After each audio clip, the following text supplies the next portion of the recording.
Hello, my pleasure seekers, and welcome so much to today's episode. I'm very excited. I know so many of you have voted as well, which has been really fun to collaborate and to be able to have this episode today. I have the beautiful Leah Spasova, who is a psychologist, and she specializes in the world of all things love and sex related. So, Leah, thank you so much for joining me today.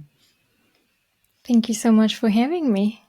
Oh, it's an absolute pleasure. It's an absolute pleasure. And the audience obviously voted. Everyone wants to kind of hear around the relationships when it comes to the patterns and behaviors when it comes to relationships. So, first question I always like to ask my guests is, was this like a childhood dream of yours to get into this industry? How did you end up in creating this magic in the world? Well, the longest story short is that I was brought up in a more of a sex positive family. I grew up with a dad who didn't want to instill shame and guilt in me around the topics of sex and relationships. So from a very early age, whenever I've asked questions, they've been answered as a matter of fact rather than, "Ooh, where did you hear this from? And who told you that? And why would you say this word?" It was never like that. It was literally like, "Okay, well, this is what you're asking, and this is how it is." Um, and yeah, he didn't overcomplicate things. He would answer for as long as I was curious. And then later on, when I was, you know, going into teenhood, etc., I was a very curious kid, as everyone is.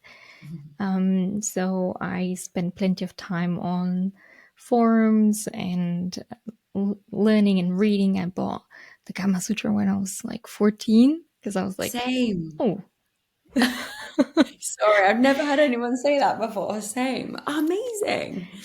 yeah. And ended up becoming, so to speak, the go to person for all of my friends on all things sex and relationships. And when I was 14, I got involved in a non governmental organization in my hometown that does support people, mostly women and children, who are victims of domestic abuse and violence and human trafficking. And I did a lot of trainings with them from that kind of early age. And I knew at the time, I was like, yeah, I want to be a psychologist. I want to be in that field because I could see the difference that they're making. And I was like, sold. All my friends kept telling me I should become a sexologist. And I was like, no, no, no, no, no. I'm going to be a psychologist. But many years later, going into the mental health field and then deciding, people have sought me out for this kind of know how and information related to sex and relationships. And I figured that's my strength. I need to go into it. And so it became. Wow. And so that's so unusual to hear a family that's like really pro honoring and making sure there's no shame in your desires, in your sexuality and who you are. Like that's so inspiring. And so for you, were your family, were they also in that background as well, like the psychologist and the sexologist route too? No. No, no. I'm actually the first in my family to get degree, like further education. But my dad has been an entrepreneur his whole life, and he's more of an open-minded, worldly person. My mom's very open-minded as well, but more shy. So yeah, it's. I think that people don't have to be coming from that kind of background. They just need to not want to instill shame in their children and just speak about it as a matter of fact. Nobody's shy about football. Nobody's shy about drinking water. Why? Because we don't make them a taboo. So heal your It's so heal your true. traumas around it, and then you wouldn't pass the shame, the guilt, etc. Isn't it fascinating? I was listening to something yesterday around like as a child where, this is our elbow, this is our hands, this is our feet, this is our toes. And then when it comes to like anything like yoni or lingam or penis or vagina, however you want to term, it's like don't touch it, don't go there, we don't talk about it. From like any Yeah. age, from birth. Like It's crazy the amount of shame that the world holds with regards to their sexual parts. These are very powerful organs, and obviously you can exert control over people when you tell them how to feel about their bodies. There's Mm, profit and power in it. what? Yes. What kind of? What do you mean by that? Oh boy. How much time do we have? um, what do I mean by there's profit and power? Mm, Well, even if we remove it from the genitals and sexual aspect of it, any kind of bodily organ that you can make people feel ashamed about how it is, how it looks, or whatever, you can make a lot of profit from it. You can manipulate people because you now hold power over their feelings, over their lives. Take about, for instance, shaving. Women didn't used to shave, but guess who wanted to make money from selling more shaving products? And how they started, and people can Google this, how they started making campaigns about women having to be smooth and hairless and everything. It went to, something quite ironic that, especially in the 80s when women started shaving down there, right? mm, They were dressed in furs, so what, you depilate and you remove all the hairs, but then you put a fur coat on you and you're covered in hair all of a sudden. Like, it just becomes crazy how so much of our self-esteem, our well-being, etc., is held by people who just want to make money and want to manipulate and control you and hold power over you. So, of course, take sex and genitals, etc. Wrap it up in shame and guilt. You control people. It's really powerful. and have you seen like a difference in like a movement? Because there's always that polarity, one extreme to the other, and then things balance out. Like, have you seen a shift? And the people that you've been working with around like not tolerating this anymore and realizing and waking up, I guess. Yeah, people waking up and starting to question. Mm, It doesn't mean that tomorrow will shed any shame, left, and guilt. It just means that at least we're at the beginning of a journey and that we're working towards more openness and growth rather than just allowing to be manipulated, allowing our rights to be taken away, repeating patterns and staying in the same old type of relationships with ourselves, with our partners, with our bodies. So I do think that globally there is a move towards awareness and growth and living the life that makes you happy rather than getting too caught up with all the BS, if I may say, that companies, organizations want to push onto you. mm. And by all means, you're welcome to swear on this show, by the way. Yeah, thank God. It's freedom of speech. Good. Totally.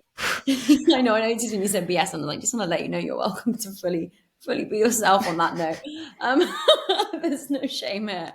Um, and so, like, that leads us on to the relationship piece. Like, so many of us are in autopilot overdrive where we don't realize that we're conditioned or programmed in so many patterns and behaviors. So, can you give some examples or an example where someone is conditioned to just doing the same things in relationships and like how to feel that that isn't the norm or that doesn't serve them anymore? It's a big question. Mm, it is a big question. Well, one of the things that I say to my clients is pathology comes from outside.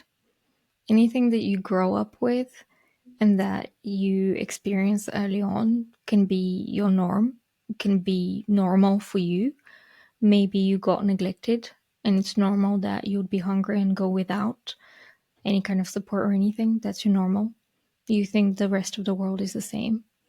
It isn't until there is an external influence that tells you, actually, that's fucked up.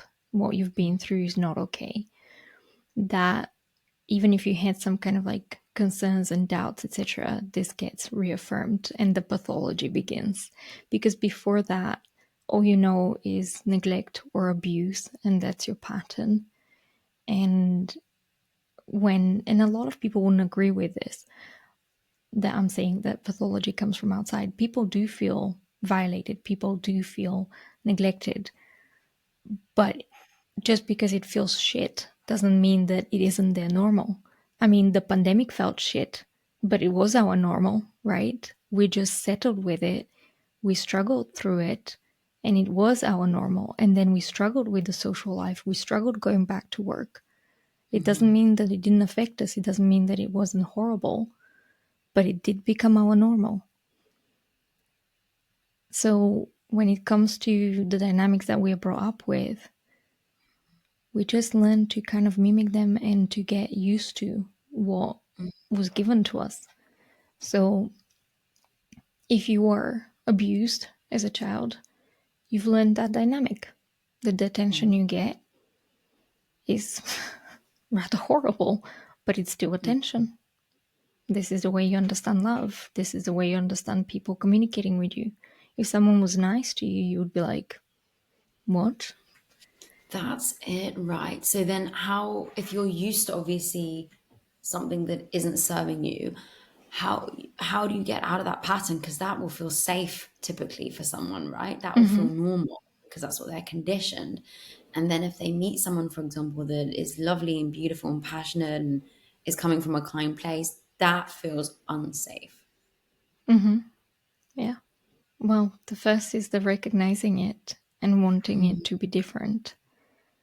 Because if what you're used to feels safe and you don't want to change, because let's face it, we engage in a lot of unhealthy behavior all the time and we don't change it.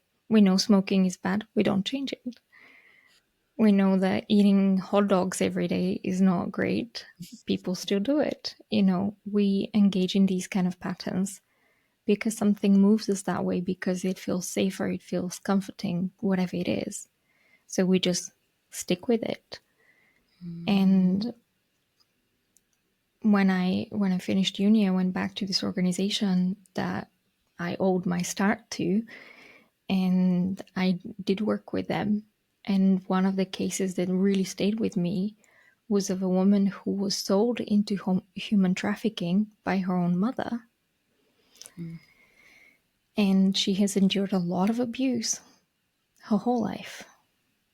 And when she was at the safe house where I was working with her, one day during a session, we were talking about her husband, and she said, he doesn't abuse me. Like, yeah, sometimes like he'll push me around and call me a whore, but he doesn't like beat me up.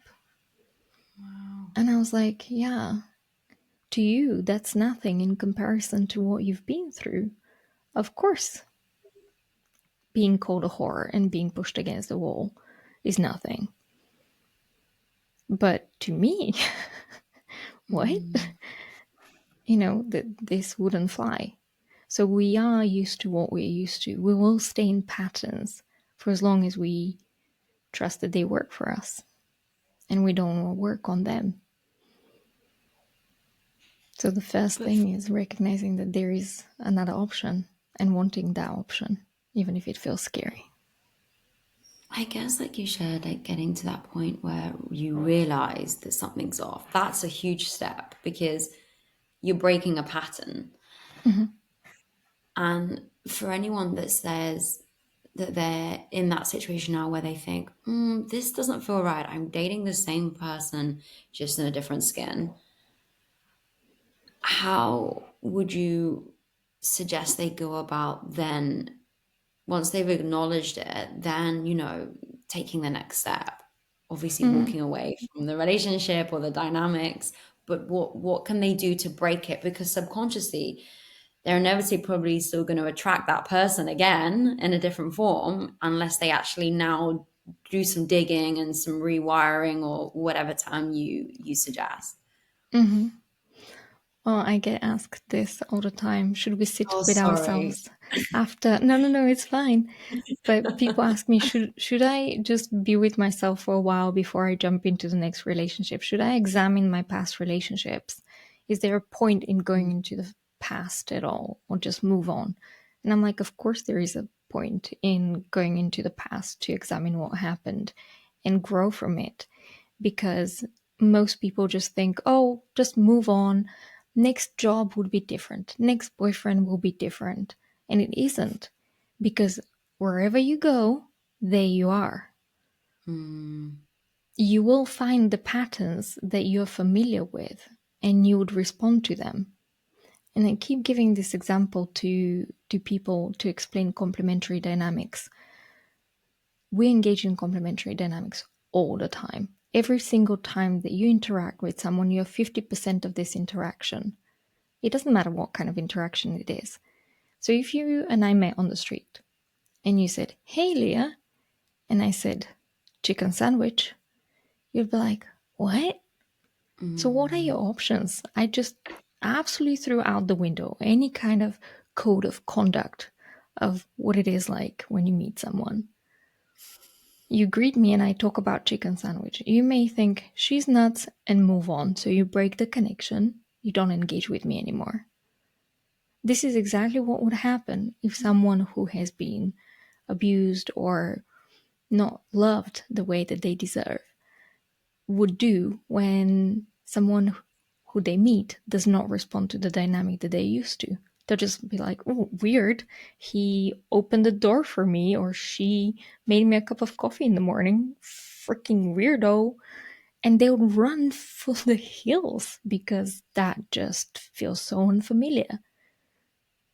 Yet, the other aspect of it, and the other choice that you have, if I said chicken sandwich to your greeting, is to challenge me, confront me, and try to destroy that pattern that I've just started. Like, what is this? You could be like, "Leah, wait, what?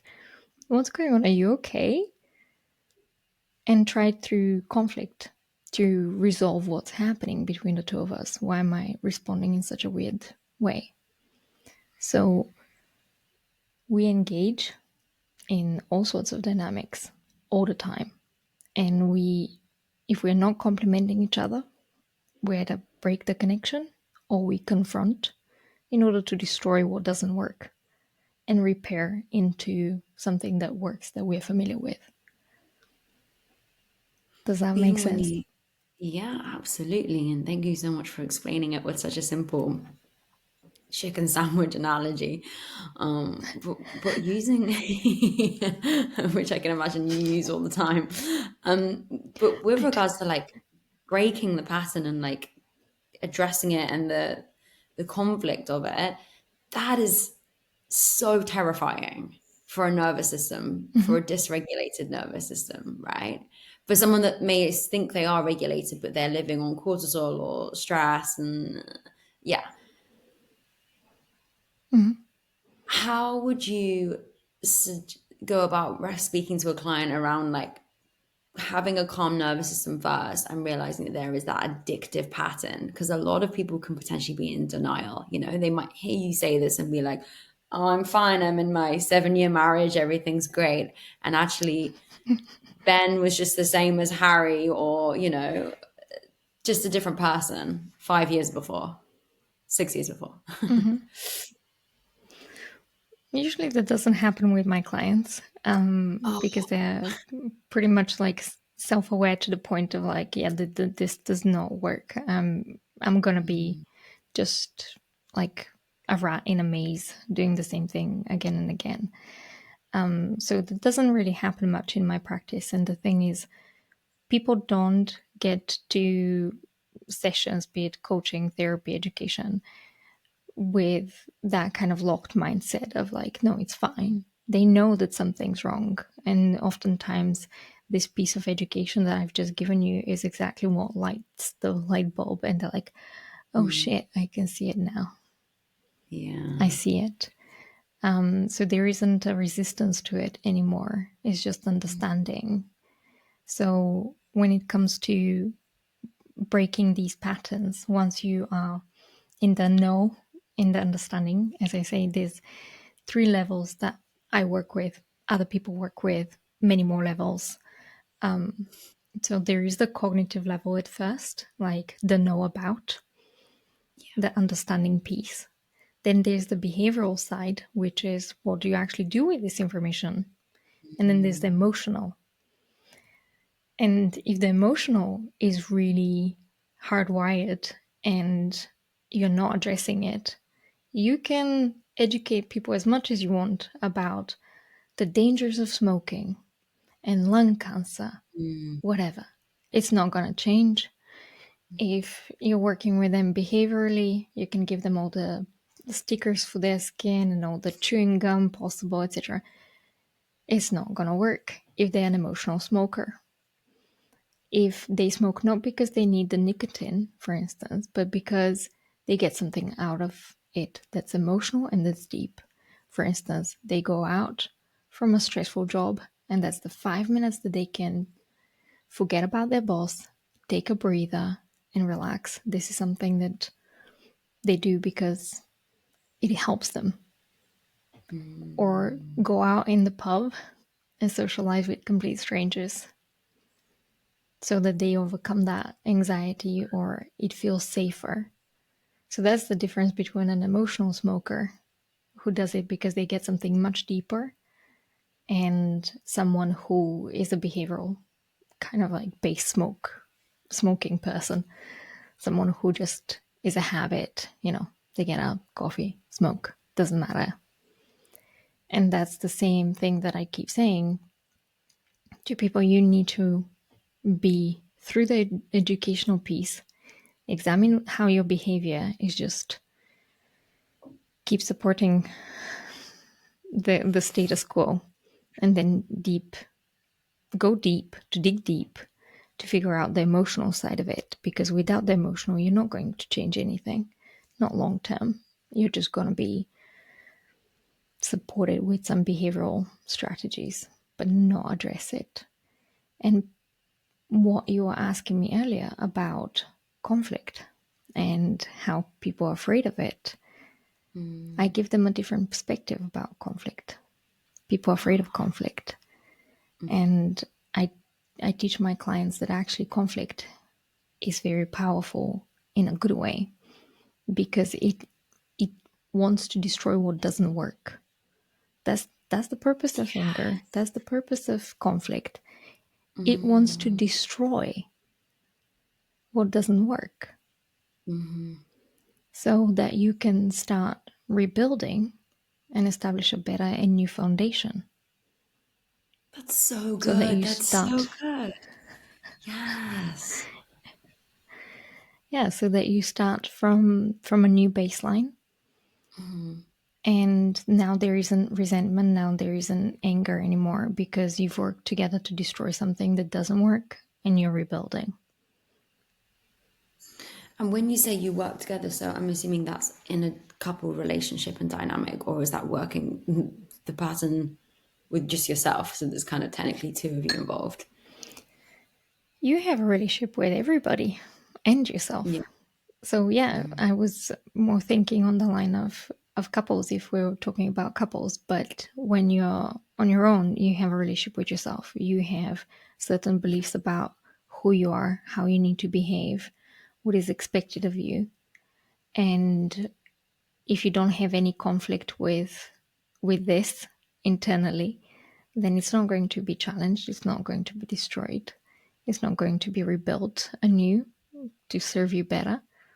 So yes, it starts with that kind of when people come to do the work in therapy, in coaching, whatever it is, it starts with internal conflict usually, and that's a good thing. Do you find people run away from that? Because that's very intimidating. Do you find people run away from it, or they're very much like, okay, I've hit rock bottom. Let's face it. Let's just keep going. In addiction circles, there That's is huge. yeah, But in the addiction Hmm. circles, there is this phrase, the gift of desperation.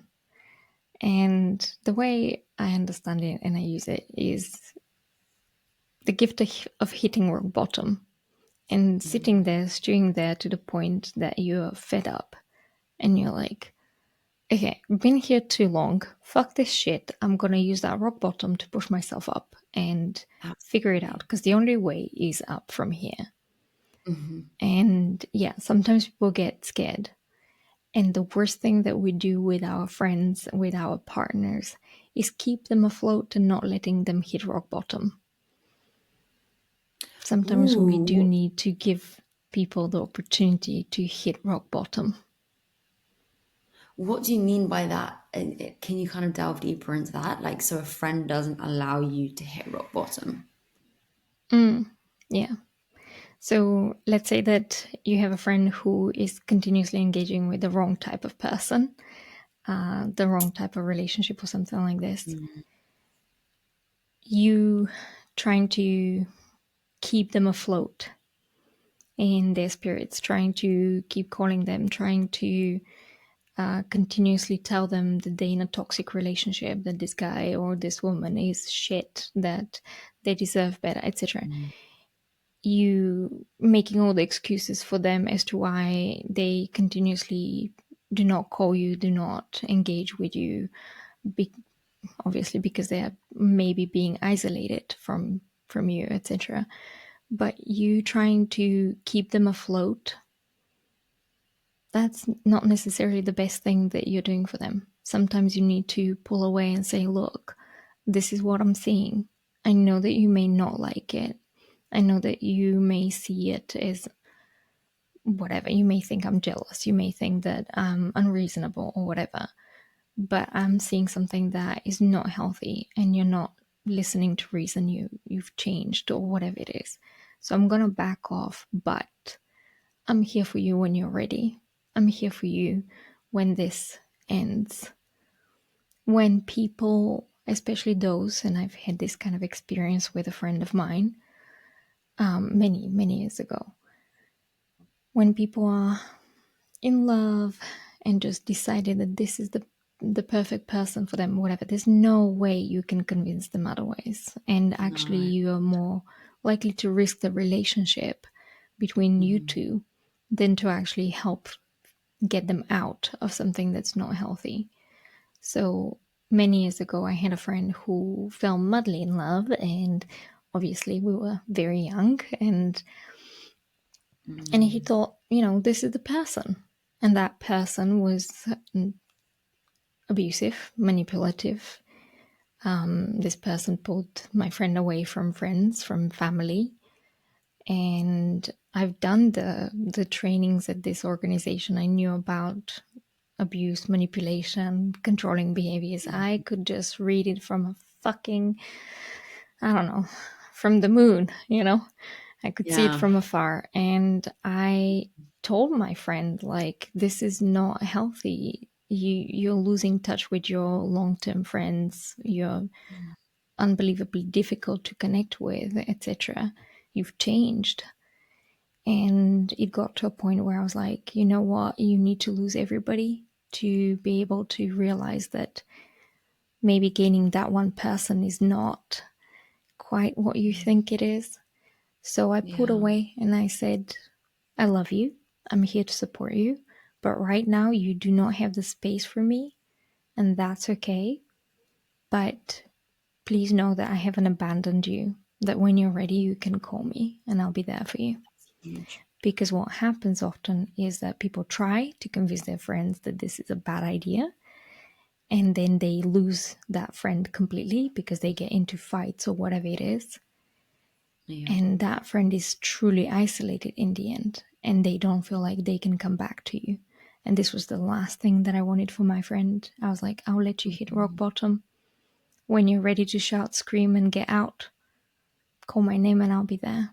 And it took 8 months, but he did come back. He did call. And it it was the difference. But that's the thing, you need to let people to hit rock bottom sometimes. Thank you for sharing that story about your friend as well. It's such an intimate story. And just going back to the manipulation piece, I can relate to that. I mean, my first ever boyfriend, and I openly talk about this. There was domestic violence and there was abuse, and I didn't see. I consciously actually kept in touch with all my girlfriends. I'm very much like a friends person. My friends are sometimes more of a priority than my partners. That's a whole nother psychological analysis. But but it's the whole I know I can imagine you're thinking all these different things. It's like the manipulation. Now that can come across in so many different ways of isolating someone. So for anyone listening right now that has a friend, or maybe they're a little bit oblivious that they're technically being manipulated or isolated themselves, like what kind of advice would you share, and what are the signs to look out for?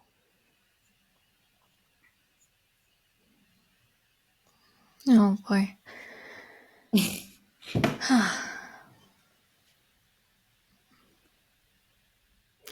I think if you're the person that might be manipulated, one of the things that you need to ask yourself is, am I making excuses for this bad behavior? Am I making all the Mm, excuses for them to behave like this? Oh, they had a hard day at work. Oh, their dog just died. Oh, something, something, something. Are you minimizing what they're doing?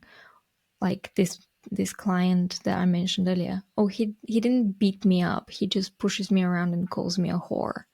Are you minimizing the abuse? What are you doing with this? Are you minimizing how they badmouth your friends?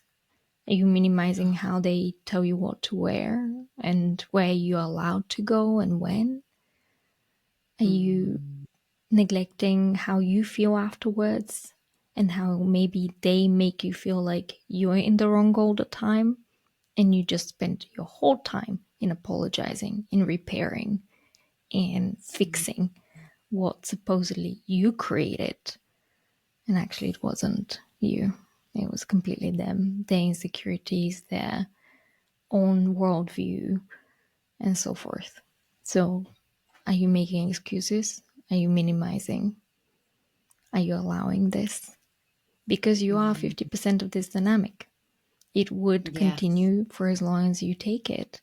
It will continue for as long as you engage. If Lucy, right now, you were to start swearing at me, I have choices. And I Yeah. know that a lot of people jump on my throat for saying this, but we do engage in everything. Passively, Mm, actively, we do engage. And I'm not saying that victims of abuse have asked for it or that they're asking for for abuse or whatever it is. I'm not saying that. I'm saying that there's something keeping you in that kind of relationship. This is mm, your part.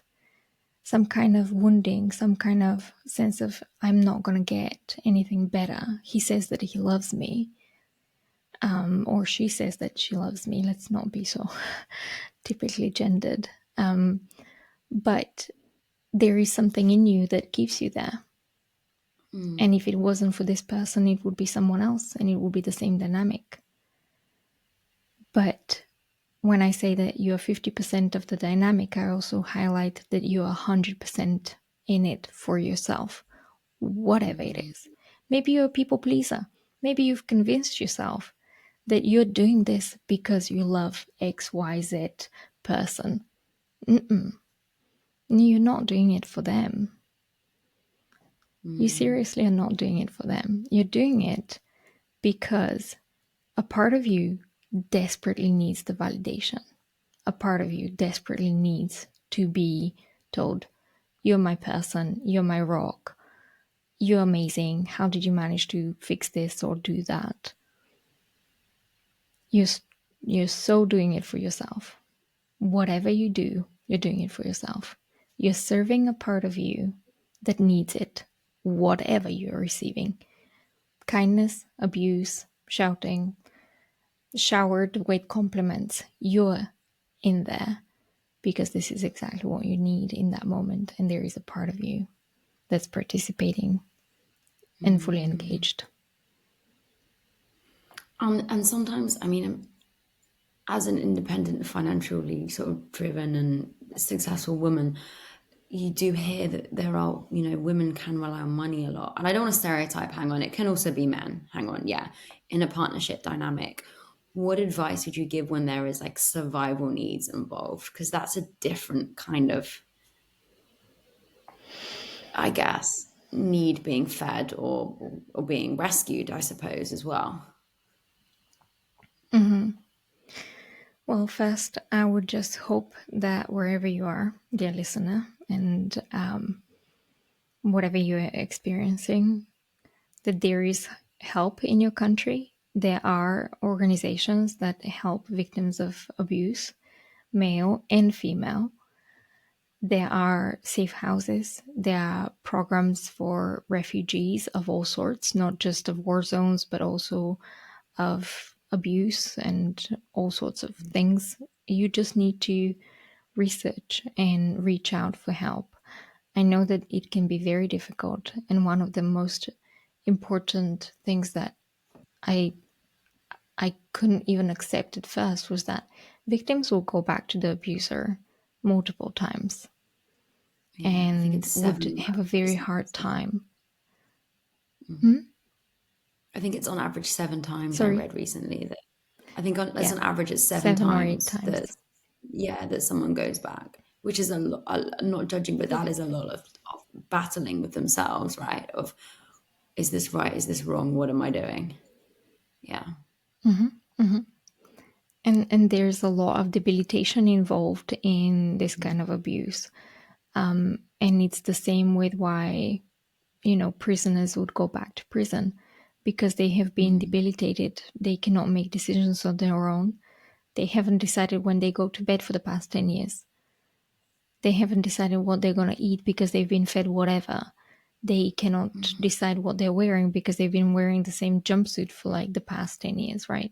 It's the same for victims of abuse when they've been stripped from their power to make decisions, to be self-governing, to think for themselves.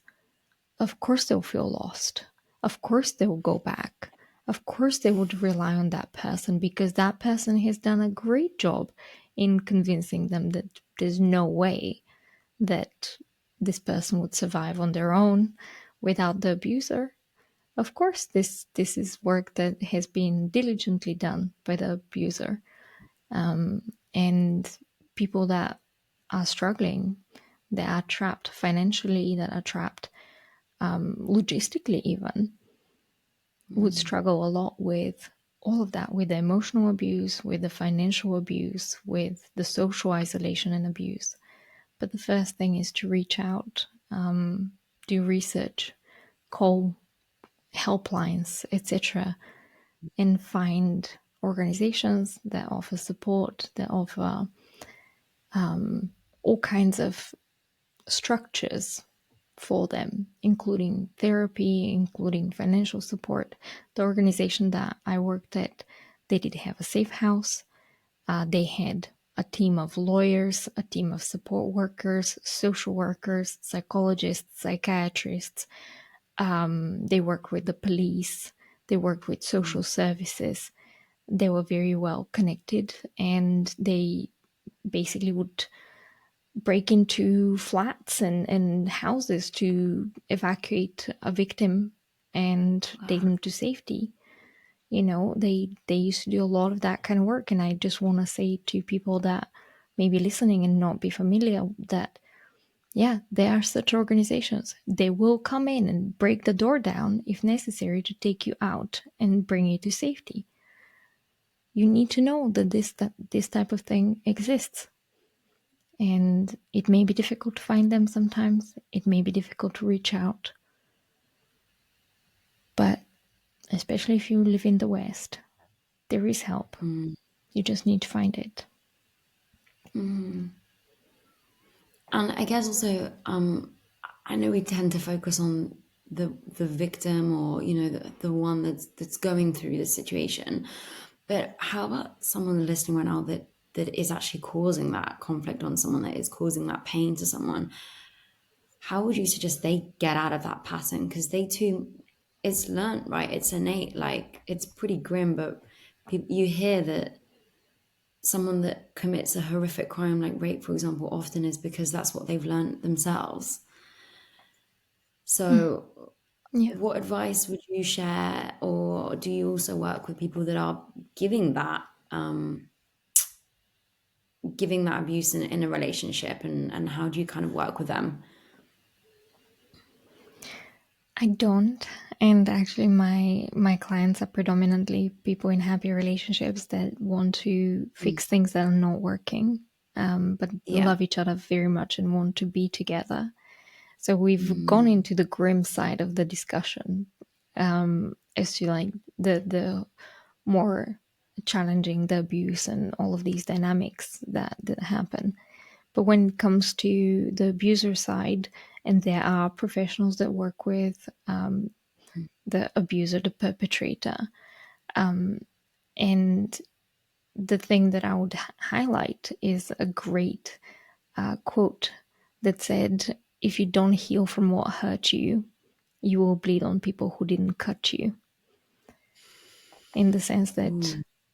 if you have been hurt yourself and you haven't healed that, you'll just walk around and bleed all over people with your trauma. And I'm not only referencing this in relation to abuse and perpetrators of serious manipulation and psychological and financial abuse. I'm saying this for everybody. Everybody carries wounds. Everybody's hurt at some Mm-hmm. point or another. Mm-hmm. And if we don't heal, we just take this to the next relationship. We just take these Mm-hmm. dynamics to the next one. And that's why I said earlier on, wherever you are, no, wherever you go, there you are. Mm-hmm. If you just keep going without stopping, without re-examining, without challenging yourself to go on a growth journey, you just repeat the patterns and you will hurt people. Yeah, like they say, hurt people as well, right? Mm-hmm. Mm-hmm. And it doesn't, Yeah. oftentimes, I think that people would think like, oh, that's not like me and I've not been through this kind of stuff. Do you know the tiniest of things that can cause such massive hurt that I see Mm. in my sessions? Things that you think, this shouldn't be a problem. Well, it was. Because once upon a time, this person was hurt and the wound remained. And that next person came and made the wound a little bigger. And then the next one a little bigger. And then you think that they're just making something from nothing. And actually, they're bleeding out. It's death through 1,000 cuts. So you may think, well, that was a tiny thing. And I'm like, no, that was the last blow that they could take. They've been bleeding out for a while. That was it for them. And then people wonder, why did they just leave the relationship all of a sudden? It was nothing. They left over Yeah. nothing. And I'm like, they did not leave over nothing. Mm-hmm. But maybe they've learned that when they spoke about what they're hurt about, they haven't been heard and they haven't been helped. So they stopped talking and they just bled out. And then the other person is like, well, what happened? I don't know. Mm. Death through 1,000 cuts. Every time that you hurt them, maybe you made it seem like, oh, it's nothing. Why are you upset about this? It's nothing. Because it's nothing to you. But then it becomes a big deal.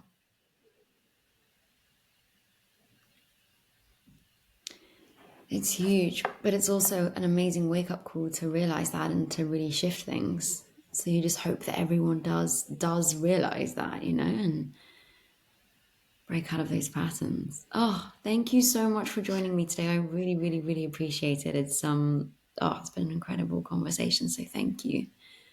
Thank you for having me. And we did go into the dark side of it, genuinely, but I hope that people continue tuning in to this kind of conversations and this kind of topics. They don't have to be on the hardcore as we've gone in today, because that's not most people's experience, right?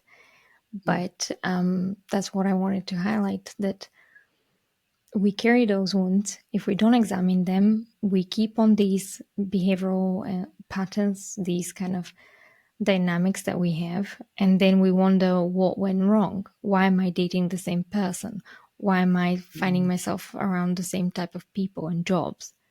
Because you haven't fixed, you haven't examined, you haven't healed, and you will forever be in that same kind of dynamic for as long as you decide to just move on and forget about it. Mhm.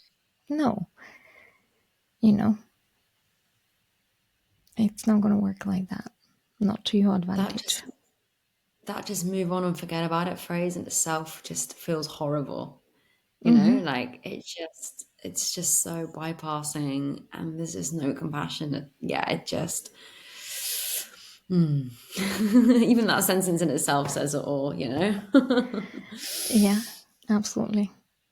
But people don't Yeah. like And so for going deep. anyone, sorry. People don't like going deep, though. It's No. scary. So I get it. There's no judgment from me on that side. I get it. But Mhm. again, it's your life. I respect your choices, whatever you do. Just make sure that in 5, 10, 20 years, you don't regret stuff. Because the hardest thing for me to hear in sessions with clients is, I wish I had done this journey 20 years ago. That's genuinely the hardest thing for me to hear. The regret. Not the abuse. I can hear about the abuse. I can hear about the horrible stories. I'm fine with, you know, understanding what kept them there and all of it, or why they didn't embrace themselves earlier, whatever it is. I I'm fine hearing all of this. What's harder is hearing people's regret that they didn't gift themselves that journey earlier, that they didn't heal earlier, that they didn't live up to their potential, that they didn't live Mm. the life that they really, really, really needed and wanted. Yeah. That's hard. Yeah.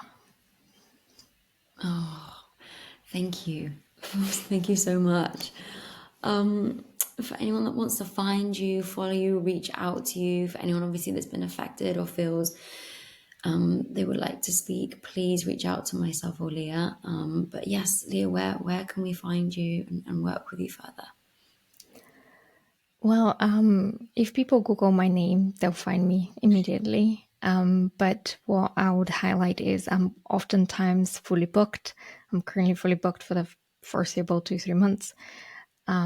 But if you are interested in finding support specifically around sex and relationships, then I definitely recommend going to lifesexplicit.com and finding a massive array of different professionals, specialists in trauma, in relationship dynamics, in sex, libido, tantra, BDSM, whatever floats your boat and you're interested in, there is a professional on Life's Explicit that can match your needs and support you on that journey.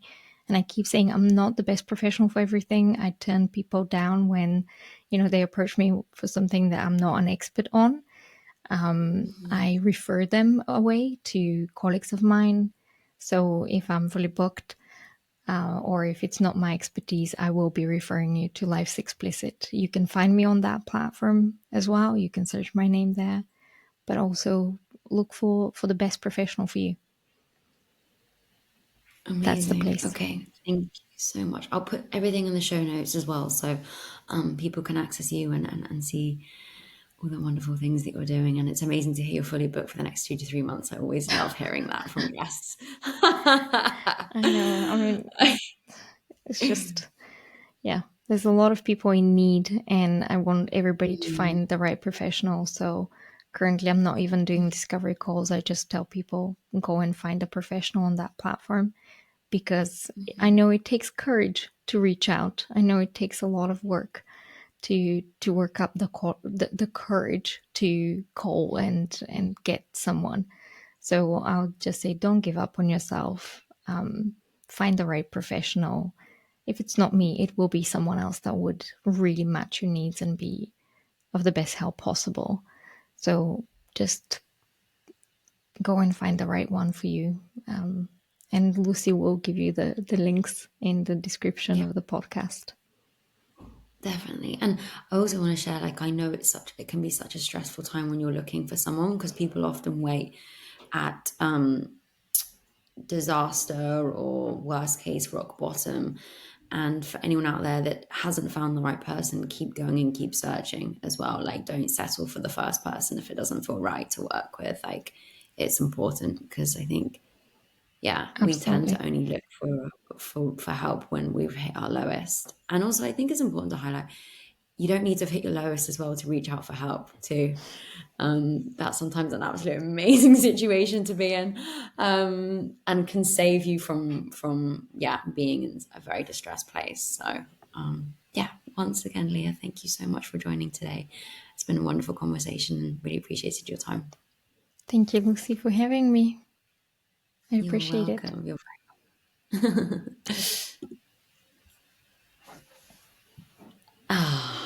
there we go. I think it's just stopping now. It's a bit slow. But Okay.